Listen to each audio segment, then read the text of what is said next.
tanto, a aquellos con quienes yo no he hablado antes de este mensaje, a todos los demás, les hago una pregunta. ¿Quién creen ustedes que fue el primer influencer en la historia de la humanidad? Estoy haciendo la pregunta porque quiero oírlos. ¿Quién creen ustedes que fue el primer influencer? Es una palabra nueva de este tiempo, ¿verdad? La tecnología. El primer influencer en la historia de la humanidad. ¿Quién? La serpiente, pero más específicamente detrás de la serpiente estaba. De manera que en la Biblia el primer influencer en la historia de la humanidad fue Satanás. ¿Realmente no creen ustedes que eso debería de levantar para nosotros una banderita y decir, oh? Y es que tenemos que tener mucho cuidado, mis hermanos, con las influencias de los influencers. Porque vivimos en un mundo donde en el internet hay muchas opiniones. Opiniones es lo que una persona cree y lo dice, pero eso se ha convertido en un medio, sin duda alguna, de lucro, pero también en un medio que ha moldeado nuestra cultura y tristemente aún la iglesia. ¿Cómo debemos nosotros reaccionar? Dios se acerca a Adán y Adán ha pecado. Y en estos versículos de Génesis 3, del 9, 11 y el 13, Dios le hace 3 preguntas. Y lo que vamos a ver hoy con la ayuda del Señor es, primero, un Dios, 2 pecadores y 3 preguntas. Dios muchas veces se acerca al hombre con preguntas. Y hacer preguntas tiene un valor en el caso de Dios, no solo porque Él no sabe, nuestro Dios sabe todas las cosas. Pero la intención de Dios es llevar al pecador a pensar y a entender dónde está y lo que ha hecho. Así que le voy a leer estas 3 preguntas otra vez y vamos a orar. Y cada pregunta va a ser el encabezado para el día de hoy. Primero, el Señor Dios llamó al hombre y le dijo, ¿dónde estás? Segunda pregunta, ¿quién te dijo que estabas desnudo? Tercera pregunta, esta fue a Eva. El Señor le preguntó a la mujer, ¿qué has hecho? Estas son las 3 preguntas. ¿Dónde estás? ¿Quién te dijo? ¿Y qué has hecho? Que el Señor nos ayude. Vamos a orar. Padre nuestro, te pedimos ayuda especial. Nuestra necesidad es grande y la mía en particular es inmensa. Sin ti no es posible hacer la obra. Ayúdame y ayuda a cada uno a oír lo que tú le has traído a oír. Te lo suplicamos en el nombre del Señor Jesucristo. Amén. La palabra de Dios nos enseña que hay un solo Dios verdadero y que todos los hombres, todos los seres humanos a Él tienen que dar cuenta. Aquí Dios no le hizo la pregunta primero a Adán. Adán, ¿puedo hacerte una pregunta? Adán, disculpa que me voy a meter en tu vida. Mire, Dios no tiene que preguntarle a nadie. Él es Dios y Él actúa con lo suyo como Él quiere. Y en este caso Dios confronta a Adán. Y cuando usted pone a pensar, oye, pero ¿cómo Dios confronta a Adán y a Eva? ¿Y cómo aparece ese registro aquí? Escúcheme bien. La Biblia nos dice que los primeros 5 libros de la Biblia fueron escritos por Moisés. Génesis, Éxodo, Levítico, Número, Deuteronomio. Y eso es conocido como la Torah, la ley o el Pentateuco. Ahora, su pregunta pudiera ser, pero pastor, pero Moisés no estaba ahí cuando esta conversación se dio. Claro que no. ¿Y cómo él lo sabe? Bueno, escuche cómo lo dice Pedro. Tienen que entender que ninguna profecía o palabra de la Escritura jamás surgió de la comprensión personal de los profetas, ni por iniciativa humana. Al contrario, fue el Espíritu Santo quien impulsó a los profetas y ellos hablaron de parte de Dios. En otras palabras, Dios por su Espíritu fue quien inspira a Moisés y lo guía a escribir estas cosas que nos cuentan de dónde venimos, dónde estamos y también hacia dónde vamos. La Biblia nos revela el carácter de Dios, pero la Biblia también nos dice de nosotros quiénes somos y dónde estamos. No se olviden de eso. Ahora bien, este texto nos enseña que el hombre tiene la capacidad de relacionarse con Dios. El hombre y Dios se pueden entender y por eso el hombre dará cuenta a su creador. Nuestro Dios es omnisciente y eso significa que Él sabe todas las cosas. Pero otra vez, ¿por qué hace preguntas? Las preguntas no están dirigidas para informar a Dios, sino para tratar con la conciencia del hombre. Porque nosotros muchas veces somos ligeros y nos metemos en el crédito y después averiguamos si lo podemos pagar. Por lo menos algunas personas que yo conozco, la mayoría no es así. Algunas personas se meten en una relación y después averiguan si pueden salir a camino. Nuestra tendencia es a involucrarnos en las cosas y luego ver si podemos. Pero Dios no funciona así. Y en este caso en particular, Dios le pide cuenta a Adán y le pide cuenta a Eva después de que ellos han pecado. Y lo que vamos a ver, como les dije, es básicamente estas tres preguntas. La primera, Dios le pregunta a Adán con la autoridad del Dios creador, ¿dónde tú estás? Y aquí hay varias cosas que revelan a Dios. Les dije, vamos a hablar de lo que revela a Dios y lo que revela al hombre. Primero, Dios habló con Adán personalmente. Oh, pastor, ¿y de qué otra forma lo puede hacer? Bueno, Hebreos dice que Dios ha hablado en otro tiempo de muchas maneras. Y en la Biblia nos encontramos que Dios habló por ángeles, Dios habló por profetas, Dios habló por sueños o visiones. Y en el caso de Elías, Dios le habló de otras maneras. Pero aquí Dios viene a tratar con él personalmente. Y lo que nos enseña es que Dios es un Dios personal que trata personal e individualmente con sus criaturas las cosas. En algunos hogares, los hijos van a pedir permiso de lo que ellos quieren hacer al padre que ellos creen que más le va a favorecer, sea el papá o la mamá. En algunos hogares. Y muchas veces lo que ellos encuentran es que van donde la mamá y la mamá le dice, ve dile a tu papá. Y cuando llega donde el papá le dice, ve dile a tu mamá. Y cada uno a veces pone a los muchachos a jugar como el voleibol de cancha a cancha. Dios no es así. Él trata de frente las cosas que tiene que tratarlas. Y hermanos, así debe de ser. Cuando hay un conflicto hay que hablar. La Biblia nos dice que hay que hablar. Y aquí hay un conflicto y Dios personalmente va a hablar con él. Además de eso, notemos qué dice la escritura de nuestro Dios. La pregunta está en el versículo 9, pero miren qué dice el versículo 8. Cuando soplaba la brisa fresca de la tarde. Me gusta eso. Estas cosas no son accidentales. En otras palabras, la brisa fresca de la tarde, ya no hay calor, ya no hay el frío de la noche, sino que hay un fresquito. Y es en ese momento donde hay un buen ambiente cuando Dios decide confrontar al hombre. Hermanos, dice la Biblia que la palabra dicha en su tiempo es como una manzana de oro con adornos de plata. Sí, tenemos que confrontar, tenemos que hablar, pero hay momento para hablar ciertas cosas y hay otro que usted tiene que callarse y esperar el momento para hablarlo. Dios confrontó a Adán cuando había un fresquito, en un contexto agradable. Además de eso, observemos la manera en que Él le aborda. Dios sabe todo y Él sabe lo que Adán ha hecho, pero Él le hace preguntas. No era el interrogatorio de un oficial al mando enfadado, sino era la voz de un padre herido, pero al mismo tiempo angustiado. Un padre que está cuidando a su hijo. La pregunta estaba diseñada para despertar en Adán la conciencia de lo que él había hecho. Hermanos, porque vivimos, y eso lo voy a ver más adelante, en una época de relativismo. Aquí cualquier cosa en este mundo es nada.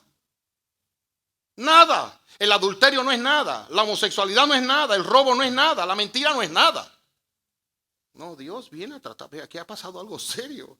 Y pastor, ¿y qué fue lo grande que hicieron? Comieron del fruto que le dijo que no comieran. Imagínese usted. Dios entonces trata con él con amor para despertar su conciencia, para guiarlo a confesar su pecado, para expresarle el dolor de un padre herido, para poder ayudar al hombre perdido a encontrar su camino, para que vea el hombre la consecuencia de sus hechos. Ahora, la respuesta de Adán no podemos dejarla pasar. Dice él, te oí caminando por el huerto. Así que me escondí, tuve miedo porque estaba desnudo. Ok, vamos a aplicar eso a un matrimonio. el esposo llega a la casa. Y de repente, mi amor, ¿cómo tú estás? Hola, hello. Y no encuentra a su mujer. Y la busca y la busca. Hoy de repente la encuentra en el closet. Mi amor, ¿y qué pasó? Yo oí que tú abriste la puerta. Entonces, de repente, yo tuve miedo. ¿Y por qué? Porque yo estaba desnuda. Pero tenemos 30 años casados viviendo juntos. ¿Cómo tú me dices eso a mí? Ok. Inmediatamente Adán está revelando lo que ha pasado en su corazón, está verbalizando lo que hay, lo cual está genial, estuvo bien, pero de repente Dios le dice, ¿qué está pasando por lo cual tienes miedo? Adán en ningún momento ha mencionado la desobediencia, simplemente él está hablando, óigame bien por favor, de la consecuencia de la desobediencia. Entienda ahora lo que ha pasado y por favor entiéndame bien lo que quiero decir aquí, por favor. Adán y Eva fueron creados por Dios y los dos estaban desnudos y no se avergonzaban. Alguien ha dicho que estaban vestidos de luz porque realmente sus corazones aún no habían sido afectados por el pecado y ellos podían tratarse en esa condición de pureza. Pero entró el pecado y ahora mire qué interesante, se dio cuenta de que estaba desnudo. ¿Qué estaban viendo ellos cuando se dieron cuenta que estaban desnudos? Estaban viendo su intimidad. Ahora, ¿qué ha hecho el pecado? Bueno, una de las cosas que el pecado ha hecho es que ha puesto nuestros ojos a mirar lo que no debemos mirar. En todos los sentidos. De paso, Adán no estaba desnudo cuando Dios lo encontró. Porque dice la Biblia que él había tomado unas hojas de higuera y se habría hecho un vestido. Las hojas de higuera son como una lija, sandpaper. Es lo peor que podía usar, pero el hombre es un tonto. Cuando él cree que se va a esconder de Dios, utiliza medios que piensa que lo van a cubrir cuando realmente lo van a dañar. ¿Usted se imagina una ropa interior de lija, sandpaper? Así somos. No estaba desnudo, por lo tanto habló mentira, le salió lo que pudo. Y en ese momento se habían abierto sus ojos y tuvieron vergüenza. Cuando Dios le dice, ¿dónde estás? Le estás diciendo, Adán, Adán, Adán, Adán, Adán, Adán. Adán, espérate, yo sé todo lo que ha pasado. Pero tú te estás dando cuenta dónde tú estás ahora. Tú te estás dando cuenta de que tú te estás ocultando de aquel que te puede hacer el mayor bien. En la presencia de Dios hay plenitud de gozo, delicias a su diestra para siempre. Yo soy tu benefactor, yo soy tu creador, yo te he dado todo lo que tienes. Entonces, ¿cómo te me estás escondiendo? Esa es la estupidez del pecado. Esa es la estupidez. Él desobedeció. Y miren qué hizo Dios. Dios lo llamó. Dios razonó con él y Dios trató con misericordia. ¿Saben que Dios muchas veces destruye personas en la Biblia? Sodoma y Gomorra bajó fuego del cielo y se quemó. Hubo unos hombres que se rebelaron contra Dios, llamados de una familia Coré, y se abrió la tierra y se lo tragó a todos. Ananías y Zafira en el Nuevo Testamento hablaron mentiras y cayeron muertos. Pero a Adán Dios no lo fulminó, como no te ha fulminado a ti, por eso tú estás aquí. A pesar de tu pecado, Dios mostró misericordia con ellos. Dios fue con ellos bueno, como lo está haciendo contigo. ¿Dónde estás? Y de verdad yo te pregunto, ¿dónde tú estás? Dios le había dicho claramente, el día que peques, que comas de esto, vas a morir. Pero Adán no pensó en eso, sino que oyó la voz de la serpiente, siguió el consejo de su mamá, siguió la influencia del diablo. La paga del pecado es muerte y el pecado nos separa de Dios, produce una ruptura y eso fue lo que pasó. Y nosotros tenemos que entender que el pecado no es cosa ligera, aunque el mundo y los influencers de este mundo digan que no es nada. Dios dice que el pecado es serio. Y eso es lo que tenemos que ponernos en la mente nosotros. ¿Qué dice Dios? Debemos entender la verdadera naturaleza, la gravedad del pecado. Es ir en contra de Dios. Oiga, cualquier manifestación de pecado es ir en contra de Dios. Y el pecado es fallar al blanco. El pecado es no hacer lo que Dios dice que hay que hacer. Oiga, dos cosas. No hacer lo que Dios dice que hay que hacer y hacer lo que Dios dice que no debemos hacer. Eso es el pecado. De comisión haciendo lo malo y de omisión no haciendo el bien que debemos. En ese sentido, Romanos 3 dice, por cuanto todos pecaron. Yo no sé en su país qué significa la palabra todos, pero en mi país significa todo el mundo. Y como dirían los dominicanos, todo el mundo. No hay justo ni aún uno. Todos se desviaron, usted y yo. Y toda persona se ha desviado y ha tomado un curso pecaminoso. Y la tendencia para nosotros pecar viene desde que entramos en este mundo con una tendencia a hacer lo que queremos. Y Dios le dice a Adán, ¿dónde estás? Espiritualmente, ¿dónde estás? ¿De este lado o de este lado? Te me estás escondiendo. ¿Dónde estás? Espiritualmente estás huyendo de la justicia. Espiritualmente estás huyendo del Salvador. Espiritualmente estás siguiendo el consejo del diablo. Y así vamos a lo segundo. La segunda pregunta. ¿Quién te dijo? Y miren cómo dice aquí el versículo 11. ¿Quién te dijo que estabas desnudo? Y es interesante que Dios lo siguió con otra pregunta. ¿Acaso has comido del fruto del árbol que te ordené que no comieras? Y el hombre no respondió quién le dijo que estaba desnudo, porque fue su propia conciencia cuando había pecado, pero le culpó inmediatamente a la mujer. Ahora bien, realmente ¿dónde comenzó el problema? En el primer influencer de la historia de la humanidad, el diablo. Él se expuso al consejo de Satanás. Dice la palabra de Dios que las malas conversaciones corrompen las buenas costumbres. Nunca piense que el hablar no cuesta nada. Las palabras tienen efecto. Las palabras hacen daño o hacen bien. Y cuando ustedes y yo nos exponemos a lo que sea, eso va a tener un efecto en nuestro corazón. O nos va a exaltar en nuestro orgullo, nos va a cegar o nos va a deprimir, nos va a rebajar, pero toda palabra tiene un efecto. Ezequiel 28 nos dice que de alguna manera Satanás a través de la serpiente entró y se metió en el huerto del Edén. Usted dirá, pastor, pero es el paraíso. ¿Y cómo el diablo entró? Todo esto está en las manos de Dios. Yo no puedo darle todos los detalles, primero porque yo no estaba ahí y segundo porque la Biblia no lo dice. Pero la Biblia dice que el diablo estaba ahí y los efectos son claros. Ahora, ¿qué hizo? El diablo usó una serpiente. ¿A ustedes no le llama la atención como la Biblia dice que Eva comenzó a hablar con la serpiente como si nada, como si fuera un vecino? ¿Han pensado en eso? Yo conozco algunas mujeres que ven un sapito de ese tamaño y pegan el grito, saltan, brincan. Imagínense una serpiente. Pero recuerden que Adán y Eva estaban, dice la Biblia, en un estado de pureza, en armonía con toda la creación. Y de repente este animal, que luego vemos que fue Satanás, porque así se le llama, se reconoce la serpiente antigua, ese animal vino y les puso conversación. Y Eva, de lo más tranquila, en el fresco de la tarde, comenzó a hablar con el diablo. ¿Realmente había Dios prohibido que hablaran con el diablo? ¿Sí o no? Dígame, iglesia.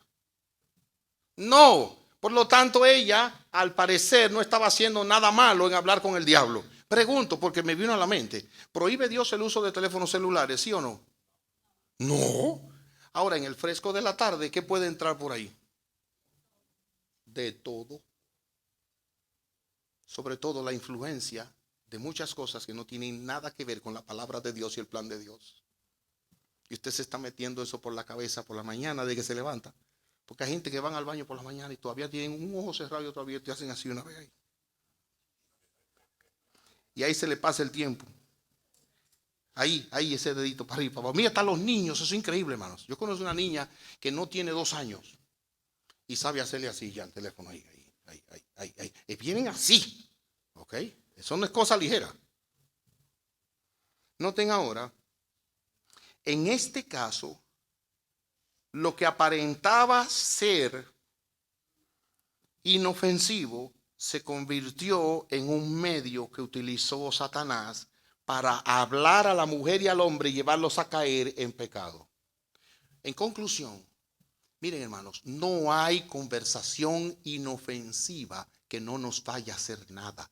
todas las conversaciones van a tener un efecto. Y si esa conversación es contraria a la palabra de Dios, torciendo a la palabra de Dios, vamos a tener problemas. La Biblia dice que que la serpiente era más astuta que cualquier otra bestia. Y la idea es que sencillamente, de alguna manera, Satanás obró y Satanás pudo usar ese animal que no habla para comunicarse con Eva y finalmente llevarla en una influencia en contra de la palabra de Dios. Ahora entiendan bien, el diablo, contrario a lo que la gente cree, no es feo.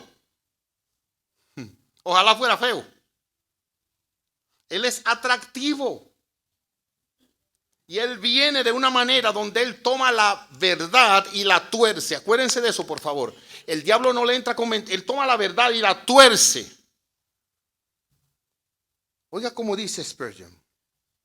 El hombre tiene tal vez mucha más astucia que cualquier simple criatura, pero Satanás tiene más astucia dentro de él que cualquier otra criatura que el Señor Dios haya hecho, incluyendo al hombre.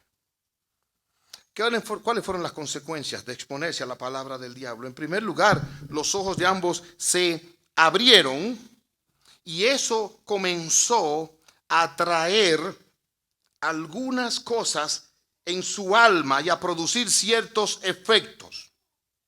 Quiero hacer un paréntesis, hermanos. Miren, yo estoy convencido de que los medios son bendición de Dios que podemos usar bien. Pero al mismo tiempo debemos estar conscientes de que pueden ser medios dañinos para nuestras almas. Yo creo que a través de estos medios estamos expandiendo la palabra de Dios. A mí me complace ir a lugares donde yo nunca he pisado y ellos ya conocen algo del ministerio de esta iglesia porque por los medios lo están viendo. Gloria a Dios por eso. Pero al mismo tiempo tenemos que entender que el fuego fuera de la chimenea destruye. Las cosas fuera del lugar donde deben de estar pueden hacer daño y esta es una. Voy a decir de qué manera los medios del día de hoy digitales pueden ser dañinos. Primero, rompen el sentido de comunión y pertenencia que da la iglesia. Las personas pueden llegar a pensar que pueden tener una comunión con Dios, crecer en la fe sin tener que ir a una iglesia. Imagínate hoy que está lloviendo. Usted se queda calientico en su casa. ¿Y qué hace? O pone un mensaje y la conciencia le dice, tú no fuiste a la iglesia, pero oíste un buen sermón. Si así fuera, entonces Dios hubiera dicho a la iglesia en su momento, mira, no tienen que congregarse. Pero venir y estar aquí y estar en la comunión de los hermanos, dice Hebreos, es bueno, porque aquí nos estimulamos al amor y a las buenas obras. Los carbones, si usted los saca del fuego, se apagan. Aquí estamos juntos, aquí nos alentamos al amor, a las buenas obras.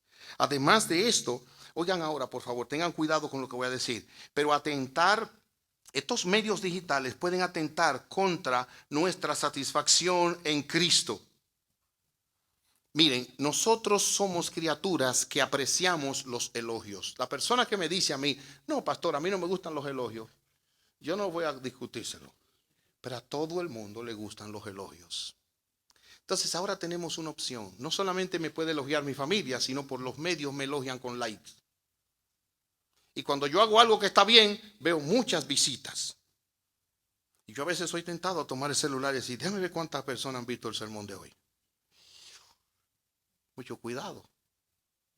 Porque a final de cuentas nosotros no dependemos de los likes ni lo que otros digan, sino de lo que Dios dice habiendo hecho una buena obra. Ahí que está. No quiero hacer leña del árbol caído, pero el día pasado le comentaba a mi amada esposa, mira, oye, pero mira qué bien se ve esta hermana en esa foto. Era mentira, es un filtro que hay. Usted se pone eso, ¡pa!, y le baja 20 años de una vez de golpe. No hay arrugas, se ve glamoroso. Usted dice. Entonces, oigan ahora cuál es el problema. Usted se ve en el espejo, le coge odio al espejo porque lo pone feo, se pone aquí y ama su celular por lo bien que sale aquí. Pero mentira, eso es mentira. Eso es mentira. Ayer visitaba a mis hermanos y Liceló muy amable me llamó rápido y me dice, vengan a verse en este espejo que uno se ve delgado. Y me paré y le dije, oye, tú deberías regalármelo. De verdad me veía súper, pero eso no va a quitar que tengo que bajar de peso. El problema es que uno vive de esos elogios que no son verdad. No son así.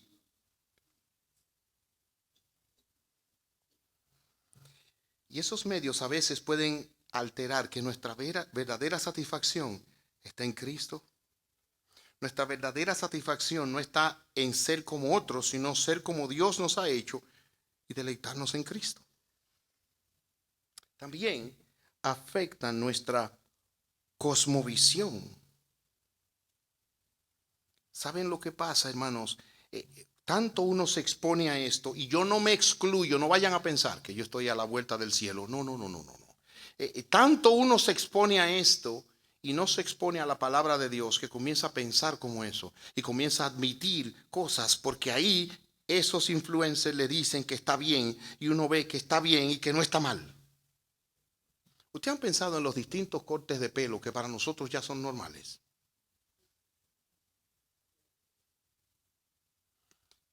¿Pero por qué? O porque esos medios nos han condicionado. Nos han condicionado y ya usted hoy no sale corriendo cuando ve una persona con un cabello de colores brincando, saliendo. Ya usted lo ve normal. Porque eso nos ha condicionado. Igualmente piensen ustedes en la confusión teológica que esto genera. ¿Por qué? Porque ahí están todo tipo de predicadores, pastores y no sé cuánto. Y miren, y esas personas a veces hacen que uno mismo se cuestione y dice, oye, ¿y en qué yo estoy fallando? El día pasados, en mi país hay una pastora famosa. De paso, entiendan, hermanos, por favor, un paréntesis, con el permiso de los hermanos. Aquí no hay pastoras. En la Biblia no habla de pastoras. Para que usted lo sepa, mi esposa no es pastora. Ella es la esposa del pastor. Como la esposa del doctor suyo no es doctora. Ni la esposa del piloto es pilota. O sea que tenemos que poner cada cosa en su lugar. En la Biblia no existe eso. Nadie se sienta mal. Pero yo he conocido recientemente expuesto a los medios a una mujer en República Dominicana llamada pastora. Oye, y esa mujer tiene un ministeriazo y video y foto y para acá. Y yo digo, ¿qué es lo que yo estoy haciendo mal? Porque a veces nos medimos en función de lo que vemos. No, no, no, no, no, no. No, cada uno lo que Dios le dio. Hagamos la voluntad de Dios y cuidémonos de no crear una imagen incorrecta ni de Dios, ni de nosotros, ni del ministerio, según lo que esa influencia nos tiene. ¿Quién te dijo? O sea, ¿quién es que te aconseja a ti? ¿De dónde tú sacas la manera de emplear tu tiempo, tu dinero, tu vida? ¿Cómo tú hablas con tu esposo, tu esposa? ¿Qué medios estás usando? ¿Quién te aconseja? ¿Quién? La tercera pregunta es, ¿qué has hecho? Entonces el Señor le preguntó a la mujer, ¿qué has hecho? Y aquí sabemos por un lado que Dios es soberano, Él ordena todo, pero también sabemos que nosotros somos responsables. Y ahora entiendan, por favor, estamos viviendo un tiempo, como les dije, de relativismo, donde se enfatiza que cada cual puede hacer lo que bien le parezca y está bien. Como si los hechos no tienen consecuencias, y no es verdad. Los hechos tienen consecuencias, no en tu vida solamente, sino en la de las personas que te rodean. Nosotros, Dios nos hizo conectados. Y cuando una persona comete un daño a una tercera persona o a cualquier persona, sepa que eso tiene consecuencias. Oiga, no es verdad que una mujer puede hacer lo que quiera con su cuerpo sin consecuencias. Y esto me refiero a aquellas mujeres que aprueban el aborto. No, antes de salir embarazada, usted hizo algo. Ahí es que usted tiene que tener control. Si usted no quería el niño. Ahora, si salió, entonces vamos a enfrentar las consecuencias. Los hechos tienen consecuencias. Y cuando una persona no abraza esas consecuencias o no está consciente de ellas, mire, va a tener problemas. Hermanos, miren, el amor libre ha traído una epidemia de transmisión sexual y de problemas que hay. El amor libre. un daño, porque con eso no se juega. Cuando dos personas se unen, algo pasa ahí que Dios dice, no el mundo. Escúcheme, otra vez, no es lo que dicen esos influencers afuera, es lo que dice Dios. Los dos se convierten en una carne cuando tienen intimidad. Y cuando se separan, se rompe, se lleva un pedazo cada uno del otro. Eso dice Dios. Tristemente, para algunas personas divorciarse es como beberse un vaso de agua y después que lo tienen ahí en la boca hacer un buche y botarlo. Y no es así, eso produce un efecto en los hijos, en toda la familia. El pecado trae culpa, tiene la maldición de Dios, produce dolor, produce separación. El pecado arruina la vida de los hombres. Ahora quiero concluir con unas palabras de aplicación. En primer lugar, este salón está lleno de pecadores. Aquí ni uno puede decir yo no he pecado. Todos hemos pecado. Pero miren qué hay. Hay un Dios que sale a buscar al pecador. Dice, ¿dónde tú estás? ¿Dónde tú estás? ¿Dónde tú estás? Mira, examínate, date cuenta por tus hechos dónde estás. ¿Quién te dijo? O sea, ¿quién es que te está educando? ¿Dónde es que estás aprendiendo a proceder, a actuar? ¿Dónde? ¿Dónde estás copiando las cosas que haces? ¿Por qué te gusta lo que te gusta? ¿Por qué haces lo que haces? ¿Por qué? ¿De dónde sale eso? Finalmente el mismo Dios te dice, ¿qué has hecho? Y si tu conclusión es, yo he pecado, he andado por mi cuenta, óyeme, hay un Dios amoroso que se está acercando a ti, arrepiéntete. Arrepiéntete, dile, Señor, perdona mis pecados y límpiame de mi maldad. Eso no significa que no volverás a caer, pero eso significa que comenzarás una relación personal con Dios y serás libre de la culpa, del pecado y sus consecuencias. Hay personas que viven presos en sus adicciones y en sus vicios, pensando que no hay un Dios que los puede liberar. Porque allá afuera le dicen que siempre serán así. Allá afuera le han dicho, tú eres un perdedor, tú eres una persona así. Pero oye lo que dice Dios, de alguno, si alguno está en Cristo, nueva criatura es. Las cosas viejas pasaron y todas son hechas nuevas. Ven a Cristo y comienza de nuevo, comienza de cero. Sé libre de la esclavitud, del dominio de la maldición sobre el pecado sobre ti. Rick Jackson, cuando tenía unos 19 años, si no me equivoco, fue acusado de cometer un homicidio y lo metieron preso. 39 años después se probó que él era inocente y lo dejaron salir hace poco. ¿Ustedes se imaginan lo que es estar 39 años preso injustamente? Una prueba de ADN confirmó que él no había cometido el crimen. Es cruel, ¿verdad? Pues así de cruel es el pecado que te tiene preso a ti en tu adicción. Hoy tú puedes ser libre, como hemos cantado, libre de ese pecado, libre de esa culpa pasada. Tú puedes ser completamente libre de ese dominio si te humillas delante de Dios. ¿No sería bueno que hoy fuera tu día de liberación personal? Humíllate delante de Dios y dile, Señor, perdóname, perdóname. Padre Santo, si hay alguien aquí que no te conoce en esta hora, yo te pido que sea su día de salvación. Que hoy sea el momento en que esta persona se dé cuenta de que el diablo le ha hablado y que la influencia de este mundo le ha atrapado y que necesita ahora la salvación. Que hoy sea un día de liberación para esta persona, Señor. Te suplicamos esto en el nombre de Jesús. Amén.